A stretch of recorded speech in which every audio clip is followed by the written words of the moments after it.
ಐಶ್ವರ್ಯ ಅಕ್ಕ ಯಾರ ಹತ್ರ ಫೋನಲ್ಲಿ ಮಾತಾಡ್ತಿದ್ದಾರೆ? ಓಕೆ, ಆದಷ್ಟು ಬೇಗ ಅಲ್ಲಿಗೆ ಬಂದ್ಬಿಡಿ. ಸರಿ ಮೇಡಮ್, ಶೋರ್, ಬರ್ತೀನಿ.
ವಸಂತ, ವಸಂತ,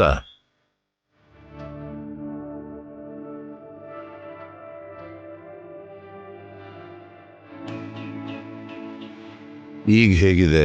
ಪರವಾಗಿಲ್ಲ ರೀ. ಲಾಯರ್ ಏನಂದ್ರು? ಪ್ರಾಬ್ಲಮ್ ಏನಿಲ್ಲ ವಸಂತ, ಎಲ್ಲ ಅವರೇ ನೋಡ್ಕೋತಾರೆ. ನೀನ್ ಟೆನ್ಷನ್ ಮಾಡ್ಕೋಬೇಡ. ಟೆನ್ಷನ್ ಮಾಡ್ಕೊಳ್ದೆ ಹೇಗಿರ್ಲಿ ಹೇಳಿ? ನಾನ್ ಕೇಳ್ತಿದ್ದ ಹಾಗೆ ಆಶ್ರಮ ಕಟ್ಸಿ ಕೊಡೋದಕ್ಕೆ ನೀವ್ ಒಪ್ಕೊಂಡಿದ್ದಕ್ಕೆ ನಾನು ತುಂಬಾ ಸಂತೋಷಪಟ್ಟೆ. ಅಟ್ಲೀಸ್ಟ್ ಈ ಭೂಮಿ ಪೂಜೆ ಪೂರ್ತಿ ಆಗೋ ತನಕ ಆ ಸಂತೋಷ ನಂಗೆ ಉಳಿದೇ ಹೋಯ್ತಲ್ಲ ರೀ. ಇಷ್ಟೆಲ್ಲ ಹೇಗ್ ಮೋಸ ಹೋದ್ವಿ ಅಂತ ನಂಗೆ ಅರ್ಥನೇ ಆಗ್ತಿಲ್ಲ ರೀ. ಮೋಸ ಹೋದ್ರೂ ಕೂಡ ನಮ್ ಕಡೆ ನ್ಯಾಯ ಇದೆ ವಸಂತ. ಆ ನ್ಯಾಯನೇ ನಮಗ್ ನ್ಯಾಯ ಕೊಡ್ಸುತ್ತೆ. ಆದಷ್ಟು ಬೇಗ ನೀನ್ ಅನ್ಕೊಂಡ ಹಾಗೆ ಅಲ್ಲಿ ಭೂಮಿ ಪೂಜೆ ನಡೆಯುತ್ತೆ. ನೀನ್ ಅನ್ಕೊಂಡ ಹಾಗೆ ಆಶ್ರಮನ ಕಟ್ಸಿ ಗುರುಗಳಿಗೆ ಕೊಡೋಣ. ನೀನ್ ಇದ್ರ ಬಗ್ಗೆ ತುಂಬಾ ಯೋಚನೆ ಮಾಡ್ತಾ ಆರೋಗ್ಯನ ಹಾಳು ಮಾಡ್ಕೋಬೇಡ, ಸರಿನಾ?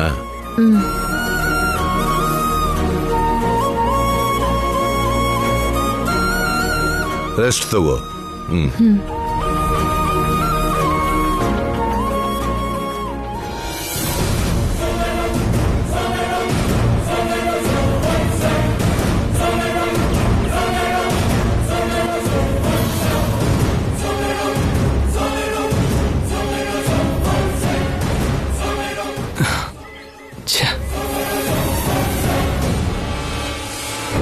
ಡ್ಯಾಡಿ, ಅವನ್ ಫೋನ್ ಸ್ವಿಚ್ ಆಫ್ ಬರ್ತಿದೆ. ಇನ್ನೊಂದು ನಂಬರ್ ಏನಾದರೂ ಇದೆಯಾ? ಇಲ್ಲಪ್ಪ, ಅವನು ಒಂದೇ ನಂಬರ್ ಕೊಟ್ಟಿದ್ದು.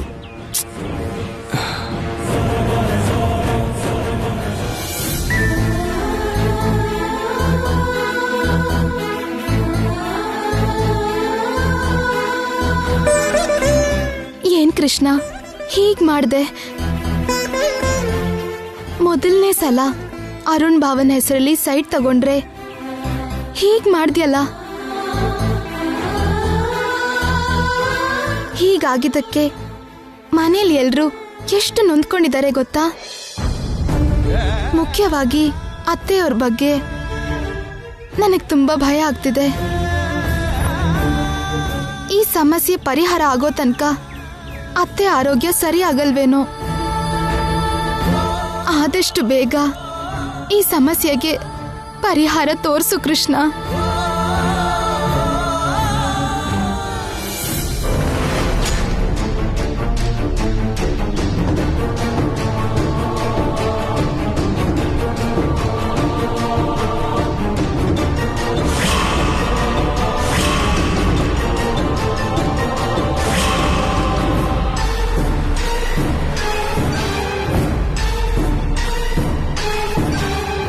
ಕೃಷ್ಣ, ಐಶ್ವರ್ಯ ಅಕ್ಕನ ವರ್ತನೆ ಯಾಕೋ ನನ್ಗೆ ಅನುಮಾನ ಬರ್ತಿದೆ. ಅಕ್ಕ ಏನಾದ್ರೂ ತಪ್ಪು ಮಾಡಿದಾರೇನೋ ಅನ್ಸ್ತಿದೆ. ಅದಕ್ಕೆ ಅಕ್ಕನ್ ಫಾಲೋ ಮಾಡಿ ಅಕ್ಕ ಎಲ್ಲಿ ಹೋಗ್ತಿದ್ದಾರೆ, ಯಾರನ್ನ ಭೇಟಿ ಆಗ್ತಿದ್ದಾರೆ ಅಂತ ತಿಳ್ಕೋಬೇಕು.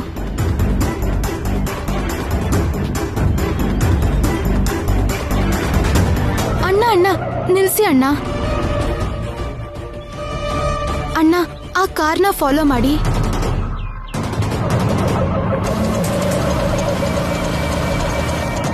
ಅಣ್ಣ, ಸ್ವಲ್ಪ ಸ್ಪೀಡಾಗಿ ಹೋಗಿ.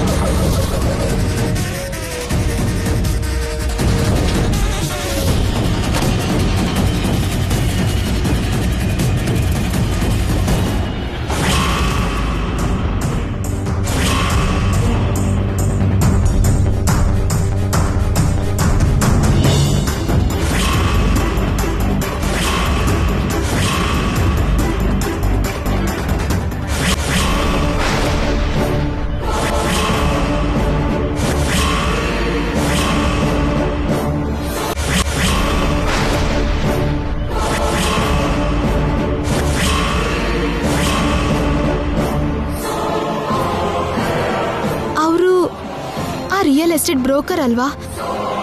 ಅವ್ರನ್ನ ನೋಡಕ್ಕೆ ಅಂತ ಅಕ್ಕ ಯಾಕೆ ಬಂದಿದ್ದಾರೆ? ನಮಸ್ತೆ ಮೇಡಮ್, ನೀವು ಹೇಳಿದಾಗೆ ವರ್ಮಾ ಫ್ಯಾಮಿಲಿಗೆ ಮೋಸ ಮಾಡಿದ್ದೀನಿ. ಎಲ್ಲ ನೀವು ಅಂದ್ಕೊಂಡಾಗೆ ನಡೀತು. ಹ್ಯಾಪಿ ಅಲ್ವಾ ಮೇಡಮ್?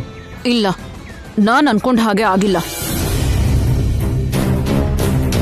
ಅವ್ರು ಏನ್ ಮಾತಾಡ್ತಿದ್ದಾರೆ ಕೇಳಿಸ್ತಿಲ್ವಲ್ಲ? ಛೇ, ಅದೇನ್ ಮೇಡಮ್, ಎಲ್ಲ ನೀವು ಹೇಳಿದಾಗೆ ಮಾಡಿದ್ದೀನಲ್ವಾ? ಎಲ್ಲ ನಾನು ಹೇಳ್ದಾಗೆ ಮಾಡಿದ್ದೀರಾ, ಆದ್ರೆ ನಾನು ಅನ್ಕೊಂಡಿದ್ದು ಅಂದ್ಕೊಂಡಾಗೆ ಆಗ್ಲಿಲ್ಲ.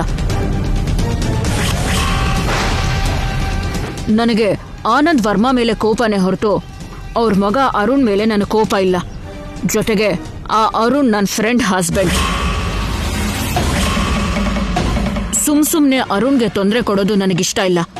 ಆ ವರ್ಮನ್ ಹೆಸರಲ್ಲಿ ರಿಜಿಸ್ಟ್ರೇಷನ್ ಆಗತ್ತೆ ಅನ್ಕೊಂಡು ನಾನು ಹಾಗೆ ಚೀಟ್ ಮಾಡೋದಕ್ಕೆ ಹೇಳಿದ್ದು. ಆದ್ರೆ ಗೊತ್ತಿಲ್ಲದೆ ಅರುಣ್ ಹೆಸರಲ್ಲಿ ಆಗಿರೋದ್ರಿಂದ ಹೀಗಾಗಿದ್ದು ನನಗಿಷ್ಟ ಇಲ್ಲ.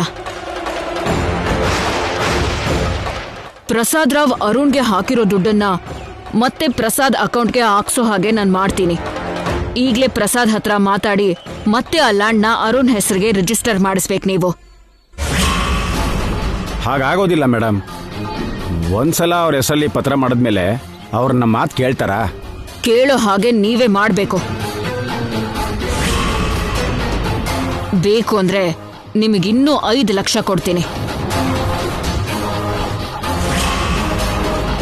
ಹೇಗಾದ್ರೂ ಸರಿ, ಆ ಲ್ಯಾಂಡ್ ಮತ್ತೆ ಅರುಣ್ ಹೆಸರಿಗೆ ಬರೋ ಹಾಗೆ ನೀವೇ ಮಾಡಬೇಕು ಪ್ಲೀಸ್.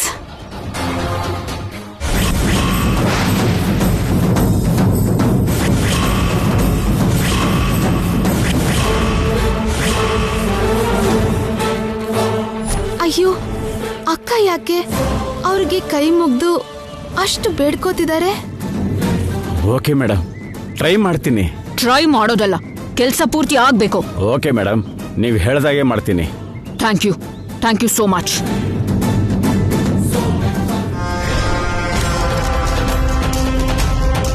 ಇವ್ರು ಯಾರೇ ಆದ್ರೂ ಬುದ್ಧಿ ಇಲ್ದಿರೋ ಹುಡುಗಿ ಅನ್ಸುತ್ತೆ. ಈಗಾಗಲೇ ಮಲ್ಲಿಕಾರ್ಜುನ್ ಬೇನಾಮಿ ಹೆಸರಿಗೆ ಪತ್ರ ಆಗಿದೆ, ಮತ್ತೆ ತಿರುಗಿ ಅರುಣ್ ಹೆಸರಲ್ಲಿ ಪತ್ರ ಮಾಡಬೇಕು ಅಂತಿದ್ದಾರೆ. ಇದು ಆಗದೆ ಇರೋ ಕೆಲಸ ಆಗಿರೋದ್ರಿಂದ ಇನ್ನು ಮುಂದೆ ಇವ್ರ ಫೋನ್ಗೆ ಆನ್ಸರ್ ಮಾಡಬಾರ್ದು, ಇವ್ರನ್ನ ಮೀಟು ಮಾಡಬಾರ್ದು ಅಷ್ಟೇ.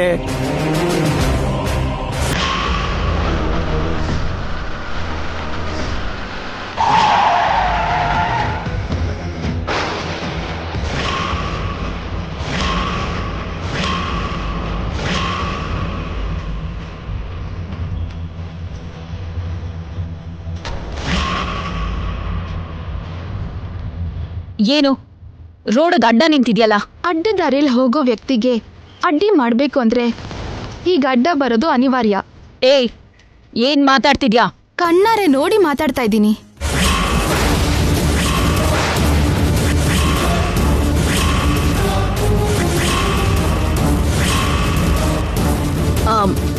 ಏನ್ ನೋಡ್ದೆ? ನೀವ್ ಯಾರ ಹತ್ರ ಮಾತಾಡ್ತಿದ್ರೋ ನಾನ್ ನೋಡ್ದೆ.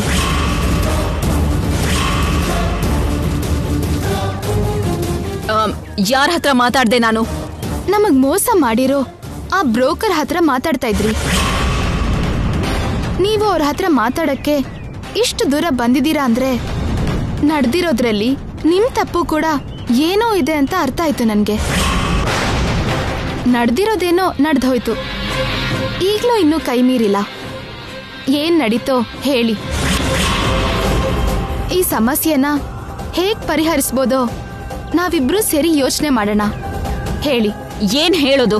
ನೀನೇನೋ ದೊಡ್ಡ ಬುದ್ಧಿವಂತ ಅನ್ಕೊಂಡಿದ್ಯಾ? ಸಮಸ್ಯೆ ಇದು ಅಂತ ಅನ್ಕೂಡ್ಲೆ ತಕ್ಷಣ ಪರಿಹಾರ ಹೇಳೋದಕ್ಕೆ.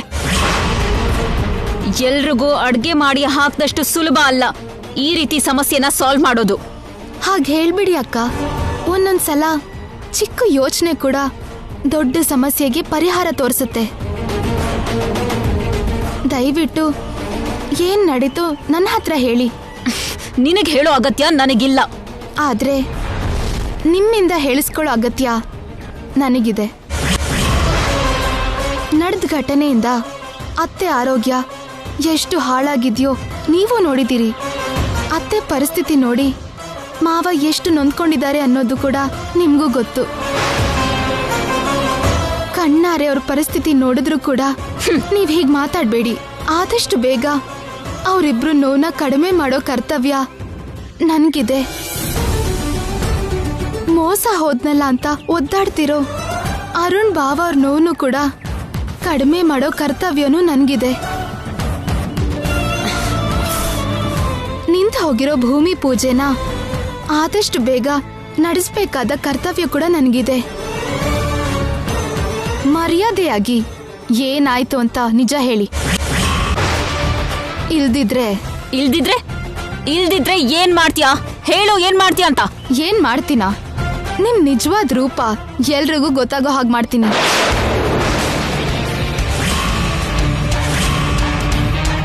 ನೀವ ಬ್ರೋಕರ್ ಹತ್ರ ಮಾತಾಡಿರೋದು ನನ್ನ ಹತ್ರ ಸಾಕ್ಷಿ ಇದೆ. ನೀವ್ ಮಾಡಿರೋ ತಪ್ಪನ್ನ ನೀವೇ ಎಲ್ರೂ ಮುಂದೆ ಹೇಳೋ ಹಾಗೆ ಮಾಡ್ತೀನಿ. ಏನಿದು ಹೀಗೆ ಹೆದರ್ಸ್ತಾ ಇದ್ದಾಳೆ? ನಿಜವಾಗ್ಲೂ ಇವಳ ಹತ್ರ ಸಾಕ್ಷಿ ಇದೆಯಾ? ನಾನ್ ಬ್ರೋಕರ್ ಹತ್ರ ಮಾತಾಡ್ತಿದ್ದಾಗ ನೋಡಿದ್ರು ಏನ್ ಮಾಡ್ತಾಳೆ? ಫೋಟೋಸ್ ತೆಗ್ದಿದ್ರು ಕೂಡ ನಾನ್ ಬುರ್ಕಾ ಹಾಕೊಂಡಿದ್ನಲ್ಲ, ನನ್ ಫೇಸ್ ಗೊತ್ತಾಗೋದಿಲ್ಲ. ಜಸ್ಟ್ ನನ್ನನ್ನ ಹೆದರ್ಸ್ತಿದ್ದಾಳಷ್ಟೆ. ಅಷ್ಟು ಬಿಟ್ರೆ ಇವಳ ಹತ್ರ ಏನ್ ಸಾಕ್ಷಿಗಳು ಇರೋದಿಲ್ಲ. ಹೇಳಿ, ನಿಜ ಹೇಳ್ತೀರಾ ಇಲ್ಲ ಸಾಕ್ಷಿನ ಎಲ್ರಿಗೂ ತೋರ್ಸು ಅಂತೀರಾ? ಏನೇ ತೋರ್ಸೋದು? ನೀನ್ ಹೆದರ್ಸ್ಬಿಟ್ರೆ ನಾನ್ ಹೆದರ್ಕೋತೀನಿ ಅನ್ಕೊಂಡಿದ್ಯಾ? ನನ್ ಪ್ರಾಬ್ಲಮ್ನ ಹೇಗ್ ಸಾಲ್ವ್ ಮಾಡ್ಕೋಬೇಕು ಅಂತ ನನಗ್ ಚೆನ್ನಾಗ್ ಗೊತ್ತು. ನೀನೇನೋ ದೊಡ್ಡ ಹೀರೋಯಿನ್ ತರ ಲೇಡಿ ಸೂಪರ್ ಸ್ಟಾರ್ ಹಾಗೆ ಪ್ರತಿಯೊಂದ್ರಲ್ಲೂ ಮೂಗ್ ತೂರ್ಸಿ ಕ್ರೆಡಿಟ್ ತಗೊಳಕ್ ನೋಡ್ಬೇಡ. ಈ ಐಶ್ವರ್ಯ ಮುಂದೆ ನೀನ್ ಯಾವತ್ತಿದ್ರೋ ಆಫ್ಟರ್ ಆಲ್ ಅದನ್ನ ನೆನಪಿಟ್ಕೋ.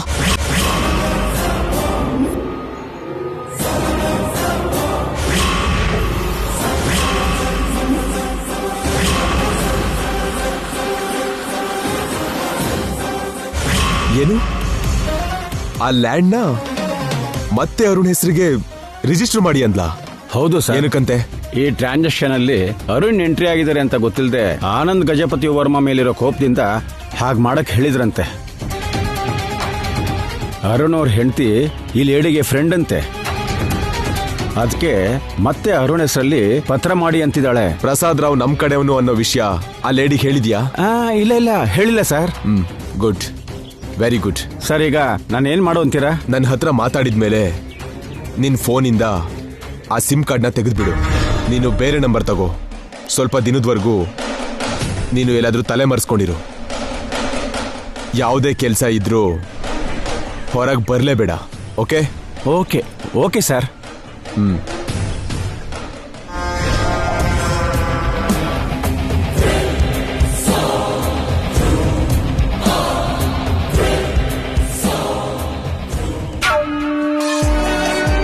ಆ ಲೇಡಿ ಯಾರು? ಆನಂದ ಗಜಪತಿ ವರ್ಮಂಗೆ ಶತ್ರು ಆಗಿ ಅವನಿಗೆ ಸಮಸ್ಯೆ ಕೊಡ್ತಾ ಇದ್ದಾಳಲ್ಲ.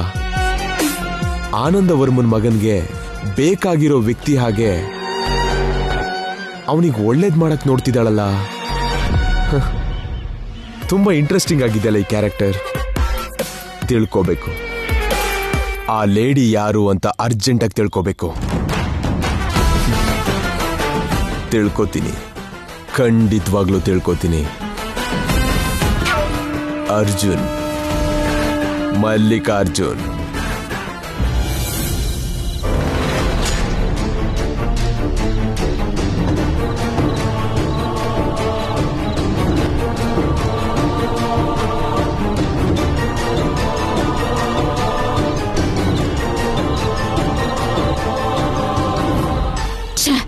ಆ ಬ್ರೋಕರ್ 2 ನಂಬರ್ಸ್ನು ಸ್ವಿಚ್ ಆಫ್ ಮಾಡ್ಕೊಂಡಿದ್ದಾನೆ. ನಾನು ಫೋನ್ ಮಾಡ್ತೀನಿ ಅಂತ ಗೊತ್ತಿದ್ರು ಕೂಡ 2 ಫೋನು ಸ್ವಿಚ್ ಆಫ್ ಮಾಡ್ಕೊಂಡಿದ್ದಾನೆ ಅಂದ್ರೆ ನನಗೆ ಆನ್ಸರ್ ಮಾಡೋ ಉದ್ದೇಶ ಅವನಿಗೆ ಇಲ್ಲ ಅಂತ ಆಯ್ತು. ಅವನ ಮನೆ ಅಡ್ರೆಸ್ ಕೂಡ ನನಗೆ ಗೊತ್ತಿಲ್ಲ.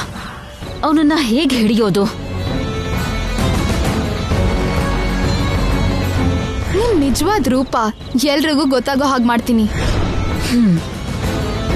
ನಾನು ಅವನನ್ನ ಮೀಟ್ ಆದ ವಿಷಯನ, ಅವನ ಹತ್ರ ಮಾತಾಡಿರೋ ವಿಷಯನ ಶ್ಯಾಮ ಮನೇಲಿ ಎಲ್ರಿಗೂ ಹೇಳಿದ್ರೆ ನನ್ ಗತಿ ಏನು?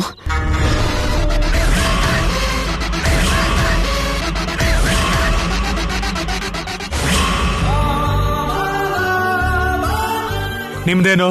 ಈ ಜಾಗ ನಾನ್ ತಗೊಂಡಿದ್ದು. ತಗೊಂಡಾದ್ಮೇಲೆ ನಿಮ್ಮ ಅರುಣ್ ಅಣ್ಣನೇ ನಮಗೆ ಮಾರಿದ್ದು. ಅಣ್ಣ ಮಾರಿದ್ದಾನೆ ಅಂತಾನೆ ಡಾಕ್ಯುಮೆಂಟ್ಸ್ ಅಲ್ಲಿದೆ. ಡಾಕ್ಯುಮೆಂಟ್ಸ್ ಎಲ್ಲ ನನ್ನ ಹೆಸರಲ್ಲೇ ಇರೋದ್ರಿಂದ ನನ್ನ ಜಾಗದಲ್ಲಿ ನೀವು ಭೂಮಿ ಪೂಜೆ ಮಾಡೋದು ಕರೆಕ್ಟ್ ಅಲ್ಲ.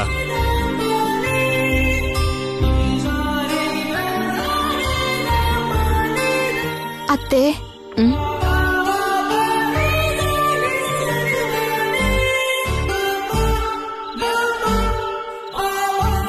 ಇದನ್ ತಗೊಳ್ಳಿ. ಬೇಡ ಶ್ಯಾಮ, ನಂಗೇನು ಬೇಡ. ಹಾಗೆ ಹೇಳ್ಬೇಡಿ ಅತ್ತೆ, ನನ್ ಮಾತ್ ಕೇಳಿ, ಸ್ವಲ್ಪ ತಿನ್ನಿ. ಟ್ಯಾಬ್ಲೆಟ್ಸ್ ತಗೋಬೇಕಲ್ವಾ? ತಿನ್ಬೇಕು ಅನ್ನಿಸ್ತಿಲ್ಲ ಶ್ಯಾಮ. ಆಗಿರೋ ಮೋಸ ನೆನ್ಪಾದ್ರೆ ನೀರ್ ಕೂಡ ಕುಡಿಬೇಕು ಅಂತ ಅನ್ಸ್ತಿಲ್ಲ ನಂಗೆ. ಹಾಗಂದ್ರೆ ಹೇಗೆ ವಸಂತ? ನೋಡು ಎಷ್ಟು ಸುಸ್ತಾಗಿದೆಯಾ. ಆ ಬ್ರೋಕರ್ ಸಿಗೋವರ್ಗೂ, ನಮಗ್ ನ್ಯಾಯ ಸಿಗೋವರ್ಗೂ ನಾನ್ ಏನು ತಿನ್ನಲ್ಲ ರೀ. ಸಿಗ್ತಾನೆ ಅತ್ತೆ, ಖಂಡಿತವಾಗ್ಲೂ ಸಿಗ್ತಾನೆ. ನಿಮ್ ಮಕ್ಳು ಅವನ್ನ ಹಿಡಿಯೋ ಪ್ರಯತ್ನದಲ್ಲೇ ಇದ್ದಾರೆ. ಅವನ್ ಬೇಗ ಸಿಗ್ಲಿ ಅಂತ ನಾನ್ ಕೃಷ್ಣನ್ಗೂ ಹರಕೆ ಹೊತ್ಕೊಂಡಿದ್ದೀನಿ. ಕೃಷ್ಣ ನನ್ ಕೋರಿಕೆ ಎಲ್ಲ ತೀರಿಸ್ತಾನೆ, ಈ ಕೋರಿಕೆ ಕೂಡ ತೀರಿಸ್ತಾನೆ. ಇನ್ನು ನೀವು ಆ ವಿಷಯದ ಬಗ್ಗೆ ಏನು ಯೋಚನೆ ಮಾಡಬೇಡಿ. ಆರಾಮಾಗಿ ಊಟ ಮಾಡಿ ಔಷಧಿ ತಗೊಂಡು ಮಲ್ಕೊಳ್ಳಿ. ಎಲ್ಲ ನೀವು ಅನ್ಕೊಂಡ್ ಹಾಗೆ ನಡೆಯತ್ತೆ ಅತ್ತೆ. ಶ್ಯಾಮ, ನೀನ್ ತಿನ್ಸಮ್ಮ.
ಕೃಷ್ಣ, ಇಲ್ಲಿವರೆಗೂ ನಮ್ ಜೀವನದಲ್ಲಿ ಯಾವತ್ತೂ ಈ ರೀತಿ ಘಟನೆ ನಡೆದಿರ್ಲಿಲ್ಲ.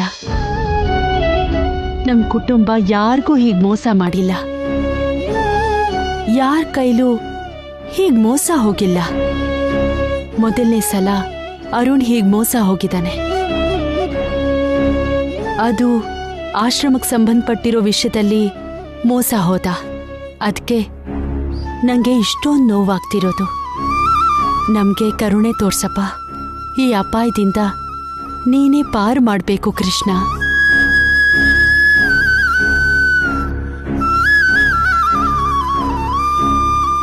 ಖಂಡಿತ ಕಾಪಾಡ್ತಾನೆ ಅತ್ತೆ.